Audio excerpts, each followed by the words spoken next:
দীর্ঘদিন ধরে মুর্শিদাবাদ জেলা তৃণমূল কংগ্রেসের পরিবর্তনের যে একটা আবহাওয়া লক্ষ্য করা গিয়েছিল, অর্থাৎ জঙ্গিপুর সাংগঠনিক জেলা একদিকে রয়েছে, একদিকে বহরমপুর সাংগঠনিক জেলা তৃণমূল কংগ্রেসের, অর্থাৎ বিভিন্ন জেলা উত্তরবঙ্গের মালদা, কোচবিহার, দিনাজপুর ঘোষণার পরেও মুর্শিদাবাদ কখন ঘোষণা হবে এই নিয়ে একাধিক কর্মীদের মধ্যে ধোঁয়াশা ছিল। কিন্তু অবশেষে জঙ্গিপুর সাংগঠনিক জেলা তৃণমূল কংগ্রেসের গতকালকে সেই লিস্ট প্রকাশিত হয়েছে। সবথেকে আকর্ষণ বিধানসভা কেন্দ্র অর্থাৎ সাগরদিঘি।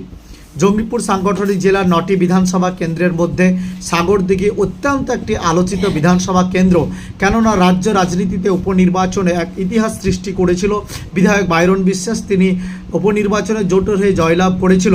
তারপরে তিনি তৃণমূল কংগ্রেসে যোগদান করেন ঘাটালে অভিষেক ব্যানার্জির হাত ধরে, এবং ব্লক সভাপতি সেই সময়ে শামসুল হোদা ছিল, তিনাকে সরিয়ে নূরে মেহবুব আলম অর্থাৎ 21শে মিমের ক্যান্ডিডেট সাগরদিঘির তিনি ছিলেন।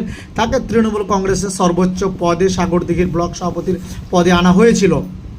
তারপরে পরিবর্তন, ব্লক সভাপতি বিধায়কের সঙ্গে দীর্ঘ 1 বছর সম্পর্কে ভালো চললেও তারপরে সম্পর্কে শুরু হয় ফাটল টানাপেরন। সাগরদিঘিতে আমরা অতীতে দেখেছি দলের যে প্রোগ্রাম, বিভিন্ন জায়গায় পৃথক পৃথক সভা হয়েছে, অর্থাৎ বাংলা ভাষা নিয়ে আন্দোলন, দলের যে কোনো কর্মসূচি, একদিকে বিধায়ক একদিকে ব্লক সভাপতি, এই নিয়ে তাদের মধ্যে ফাটল ধরে। এই নিয়ে লোকসভা ভোটেও কিন্তু সেই একই রকম ছবি দেখা গিয়েছে।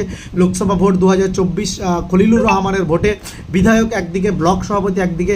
তারপরে গুঞ্জন যত দ্রুত আসে সাগরদিঘিতে তৃণমূল কংগ্রেসের গোষ্ঠী কন্দল কিন্তু বাড়তে থাকে।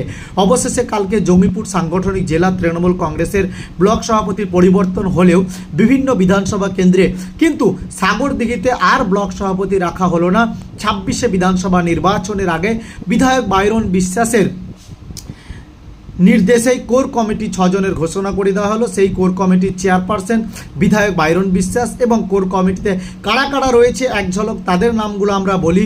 দেবাশিস ব্যানার্জি, তিনি প্রার্থী হয়েছিলেন উপনির্বাচনে তৃণমূল কংগ্রেসের, এবং সাগরদিঘি ব্লকের সহসভাপতি কিসমত আলী, পঞ্চায়েত সমিতির সদস্য অর্থাৎ গোবর্ধননগর অঞ্চলে দীর্ঘদিনের তৃণমূলের রাজনীতির সঙ্গে যুক্ত ইশতিয়াক আহমেদ ও রেজাউল্লাহ শেখ অর্থাৎ 2013 সালে তৃণমূলের ব্লক সভাপতি, এবং প্রাক্তন ব্লক সভাপতি শামসুল হোদা এবং রাজা ভকত।